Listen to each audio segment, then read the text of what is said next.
लिङ्गाष्टकम्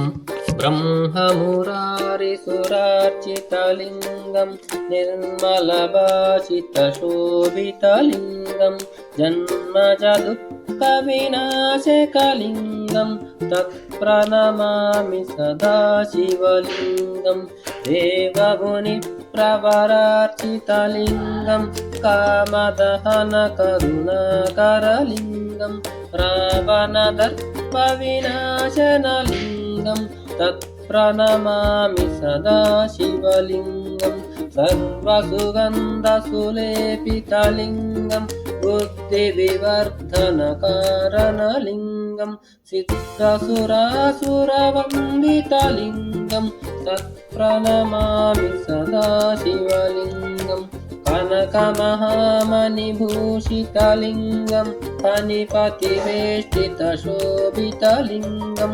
दक्षसुयज्ञविनाशनलिङ्गं तत्प्रणमामि सदा शिवलिङ्गं कुङ्कुमचन्दनलेपितलिङ्गं पङ्कजहारसुशोभितलिङ्गं संसितपापविनाशनलिङ्गं तत्प्रणमामि सदा शिवलिङ्गं देवगणार्जितसेवितलिङ्गं भावैर्भक्तिभिरेव च लिङ्गं दिनकरकोटिप्रभाकरलिङ्गं तत्प्रणमामि सदा शिवलिङ्गम् अष्टधनुपरिवेष्टितलिङ्गं सर्वसमुद्भवकारणलिङ्गम् अष्टदरिद्रविनाशनलिङ्गं तत्प्रणमामि सदा शिवलिङ्गं